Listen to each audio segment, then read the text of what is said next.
Hi welcome to my channel Sanika handmades. ఈరోజు మనం peacock centre clip ఎలా మేక్ చేసుకోవాలో అయితే చూసేద్దాం.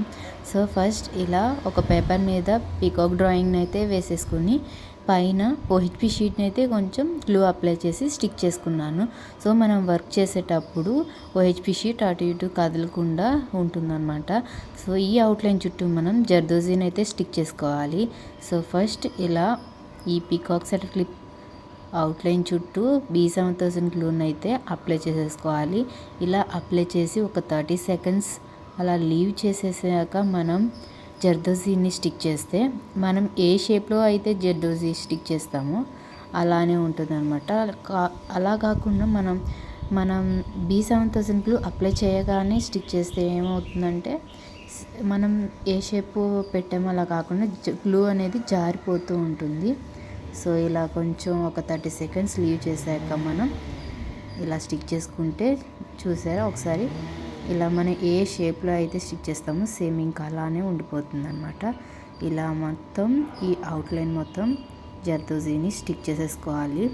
నీట్గా ఎడ్జెస్ అన్నీ చూసుకొని కట్ చేసుకుంటూ ఇలా జర్దోజీని మొత్తం పీకాక్ మొత్తం స్టిక్ చేసుకున్నాక ఈ అవుట్లైన్లో మనం వచ్చేసి పింక్ కలర్ సీక్వెన్స్ని అయితే యూజ్ చేస్తున్నాము.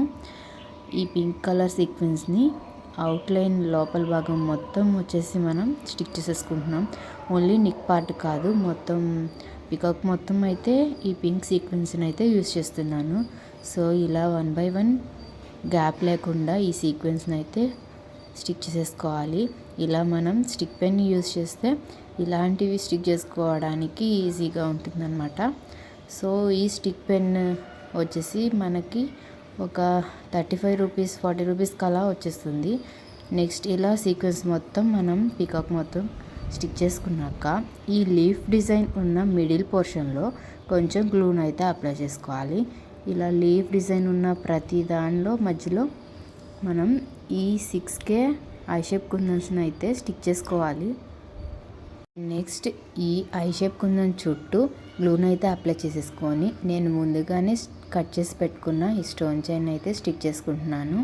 సో ఇలా మీరు ఒకసారి కొలుచుకొని చూసుకొని స్టోన్ చైన్ని మొత్తం ఈ 6K ఐ షేప్ కుందన్స్ చుట్టూ స్టోన్ చైన్ అయితే స్టిక్ చేసేసుకొని నెక్ పార్ట్లో కూడా స్టోన్ చైన్ అయితే స్టిక్ చేసేసుకుంటే మనకి మంచి లుక్ అయితే వచ్చేస్తుంది. నెక్స్ట్ ఈ పికాక్ మొత్తం నీట్గా కట్ చేసేసుకోవాలి.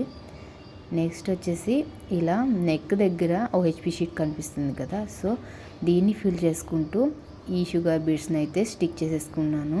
సో మన పికాక్ అయితే రెడీ అయిపోయింది. నెక్స్ట్ దీన్ని మనం సెంటర్ క్లిప్కి అటాచ్ చేయడమే. సో ఒక ప్లెయిన్ సెంటర్ క్లిప్ని అయితే తీసుకొని B7000 గ్లూని మొత్తం అప్లై చేసేసి ఇలా మనం రెడీ చేసుకున్న పీకాక్ని అయితే స్టిక్ చేసేసుకొని 1 డే అలా డ్రై అవనిస్తే మన సెంటర్ క్లిప్ అయితే రెడీ అయిపోతుంది. సో ఈ సెంటర్ క్లిప్ ఎలా ఉందో కామెంట్ చేసేయండి. మీరు ఆర్డర్ చేసుకోవాలనుకుంటే స్క్రీన్ మీద కనిపిస్తున్న నెంబర్కి మెసేజ్ చేసేయండి. ఇంకా మంచి మంచి జ్యువెలరీ అలాగే బ్యాంగిల్స్ మేకింగ్ వీడియోస్తో మీ ముందుకు వస్తూ ఉంటాను. మన ఛానల్ని సబ్స్క్రైబ్ చేసేసుకోండి. Thank you.